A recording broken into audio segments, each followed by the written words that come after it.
Ellen DeGeneres. Ellen?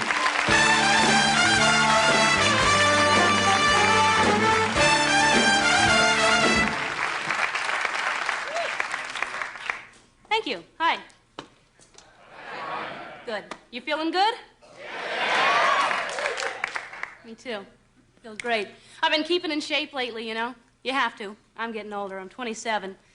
People say, you don't look 27. You look like you're about 23. I'm lucky because that runs in my family. My grandmother is 97.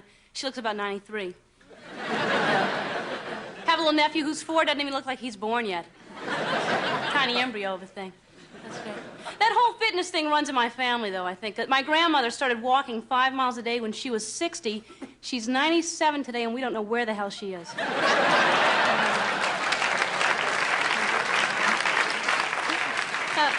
I'm kidding. We know where she is. She's in prison. But, I'm kidding again. You know, I kid a lot because I'm a comedian. A lot of people ask me, were you funny as a child? And no, I was an accountant. But my mother used to hum me to sleep every night. She'd stand there. So aggravating. My parents were extremely cruel to me. I remember one day I was coming home from kindergarten. Well, they told me it was kindergarten. I found out later I'd been working in a factory for 2 years. Horrible. Thank you, thank you. Yeah. My dad, when I was about 4 or 5 years old, he walks up to me before Christmas one day and he says, Ellen, what would you like for Christmas? I said, gosh, Dad, I'd like a little dolly. Christmas Day, he wheels in this tremendous heavy metal thing. No, Dad, that's not what I mean. You ever try to dress one of those things? They're impossible. We had fire drills around the house so that in case of a fire, we each had a special duty. Like my father had to grab the pets, my mother grabbed the jewelry, my brother ran out to get help. They told me to try to save the washer and dryer. So, good thing I had that dolly. Because they're heavy. But I used to wander around in the woods when I was a kid, because my parents would put me there, and I'd find petrified wood, and I'd think to myself, what could have scared these trees so badly? Maybe a dinosaur lifting his leg, I guess that was scary. For a tree.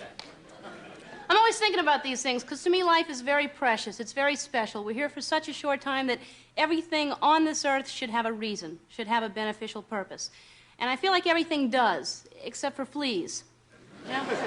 Fleas do nothing at all beneficial. I always thought at times like this when we can't figure it out for ourselves, wouldn't it be great if we could just pick up the phone and call up God and ask him these things? Just pick up the phone and call up God. Yeah, hi, God. This is Ellen. Ellen. DeGeneres. DeGeneres. What's so funny? No, I never thought of that. It does sound like that, doesn't it? I get it. Yeah, listen, if you weren't too busy... Sure, hold on. Somebody's at the gate.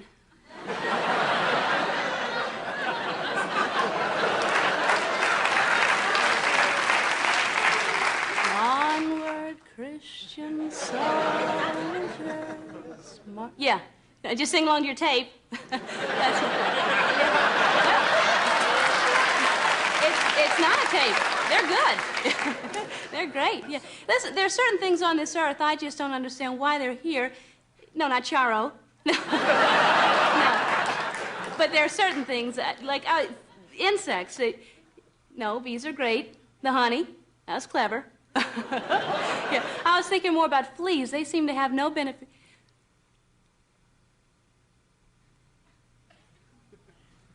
No, I didn't realize how many people were employed by the flea collar industry. Not to mention sprays. Well, yeah, I guess you're right. Of course you are. Of course you are. Being who you are. Yeah. Oh, you got a little cold. God bless you. Or bless yourself.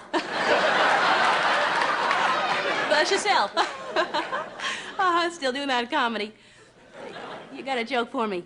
Oh, I'd love to hear it. Uh-huh. Now, I got time. Of course, you would know that more than me, huh? That was a joke. Go ahead. Who's there? God who? Godzilla. Incredibly funny. Huh? Yeah. Yeah, and another one, sure. Who's there?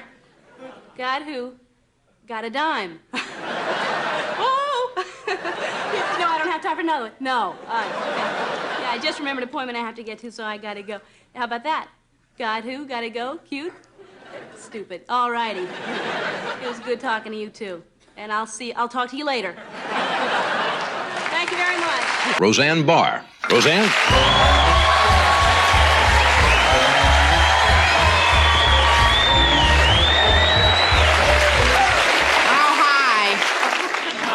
I've been married for 13 years, and let me tell you, it's a thrill to be out of the house.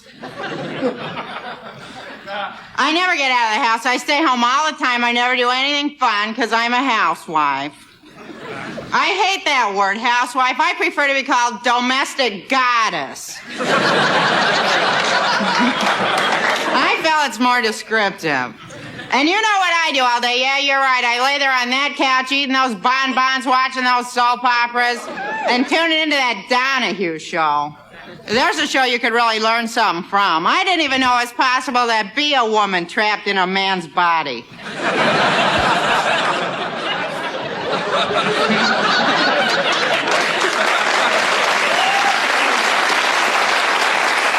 Well, you live, you learn, I guess. I live in the suburbs. I got a real nice 2-car garage with a house attached. It's just I have a second career. I sell Stubby K Cosmetics. So you guys like impressions? Oh, okay. Oh, good, because I do them. Okay, I'd like to give you my impression of Miss Barbara Streisand. I think she is very talented and seems like a nice person. Well,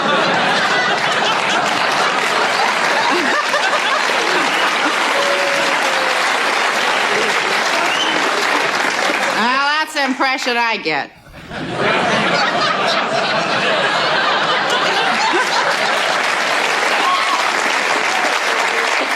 So I'm fat. I thought I'd point that out. Have you ever noticed that fat people don't think like skinny people? We have our own way of thinking. Like, did you ever ask a fat person for directions? Because that is when the difference in thinking really shows, you know. Because you go up to them on the street and ask them where something is, and they tell you like this. Well, go down here to Arby's.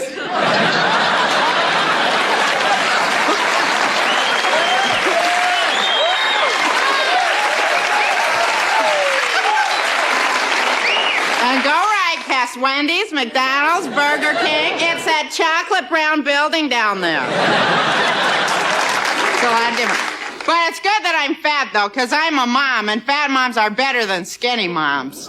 Because what do you want when you're depressed? Some skinny mom? Well, why don't you jog around a while, and that'll release adrenaline in your blood, and you'll better cope with stress. Or some fat mom? Well, let's have pudding, Oreos, and marshmallows.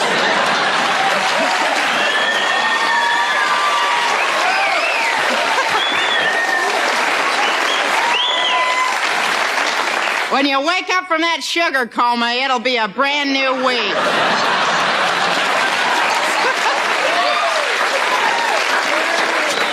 a lot better and everything. And my kids love me because I'm kind of like the mother they never had. But you know what? Being a mom, you can get a lot of attention, and then you can get a horrible headache, you know. So I do what it says on the aspirin bottle, because that is good advice on there. It says, take 2 and keep away from children. So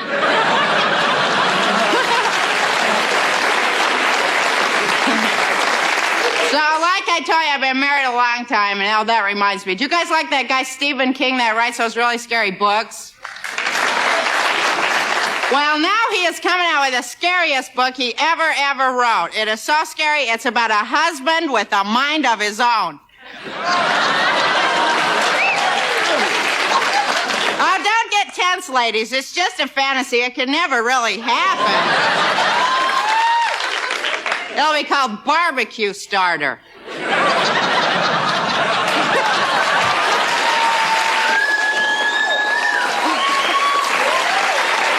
that's great. Yeah, like like I told you, a lot of stuff bugs me about being married. A lot of stuff bugs me about husbands, Like when they all the time want to talk to you. I hate that. He comes in, Roseanne, don't you think we should talk about our sexual problems? Like I'm going to turn off Wheel of Fortune for that.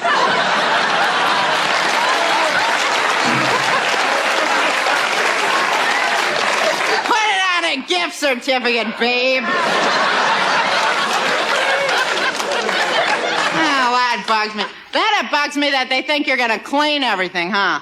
Like comes in, well, Roseanne, you think maybe you'll wash a dish this week? Get real.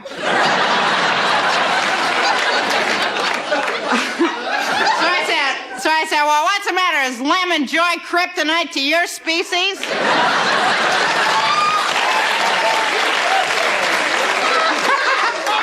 But I am happy, and you know me, I'm not one to whine. I think husbands are the very best of all the men. They're the Cadillacs of men, because at least they can make a commitment and deal with life. Not like these young bucks, you know what I mean, these young warrior types. Well, Roseanne, I'm not ready to settle down. I am living life on the edge of the fast lane. Sure. Get a relationship and face the real danger. All right?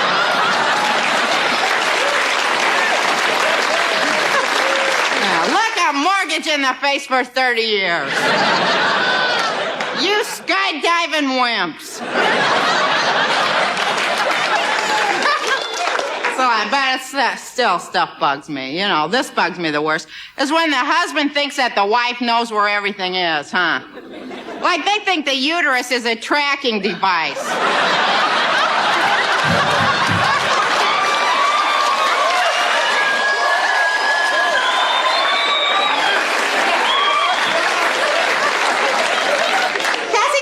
Hey, Roseanne, do we have any Cheetos left? Like, he can't go over and lift up that sofa cushion himself. Louis Anderson. I can't stay long. I'm in between meals, so bear with me.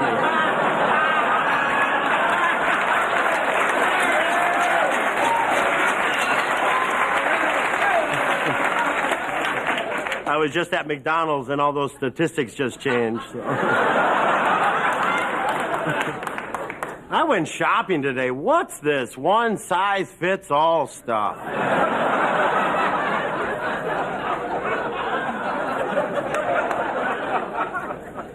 Being in California, being fat, and try to get into this California life. Went to the beach the other day. Every time I'd lay down, people would push me back into the water.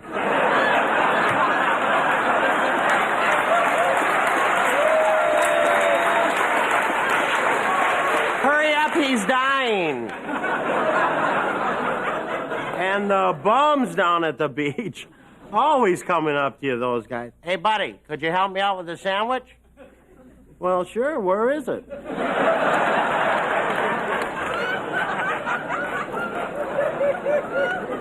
Of course, what brought me to California was the Olympics. I was, tried every event for the Olympics.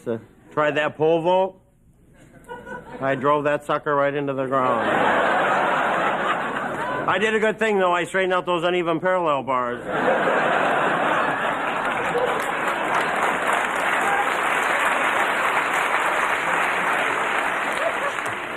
Broad jump, killed her.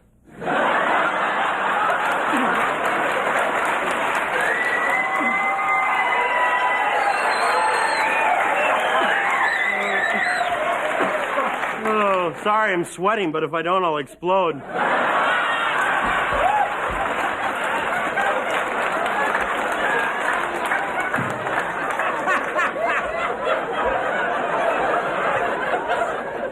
My favorite thing is when you go over to someone's house and you're fat, they overcompensate.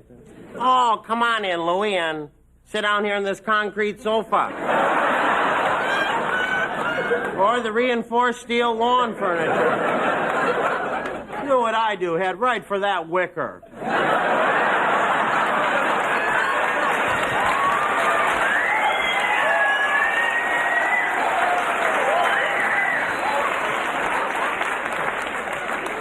Oh, boy. People say, Louis, why do you do those fat jokes? Because if I didn't, you guys would sit out there and go, do you think he knows he's that big? Like I woke up one morning, oh no. Honey, get in here. I am from Minnesota. Any Minnesotans? Could I get a ride home with you? Oh, where would we put them? I love Minnesota. We go back every year. It's a great outdoor state. Do a lot of camping. Of course, when I go camping, the bears put their food up in the trees.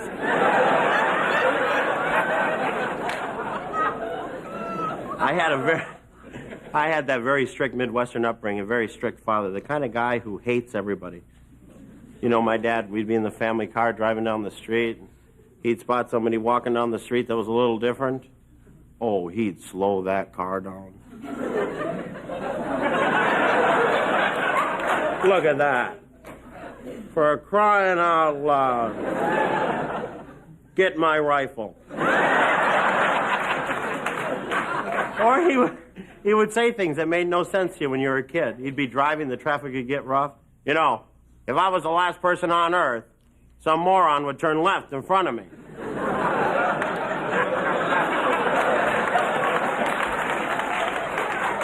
And when he'd say that, too, if I was the last person, you'd always turn to your brother and go, wish he was, don't you? My dad, I heard that, damn it. You kids want to walk home from here? Well, yeah, it's only a block. Don't get smart with me, or I'll drive you 10 damn miles and drop you off. That's how far I had to walk to school every damn day. And my brother would chime in, and you didn't have any shoes either, did you, Dad? I don't want you to get the wrong impression of my father. He never hit us. Carried a gun. Well, he never shot it. He just go.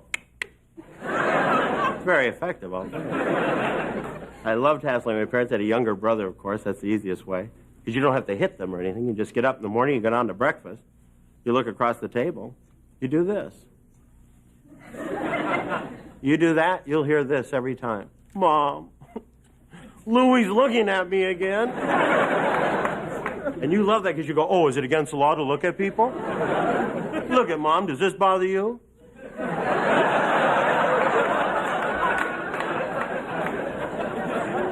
You keep it up, all of a sudden you hear,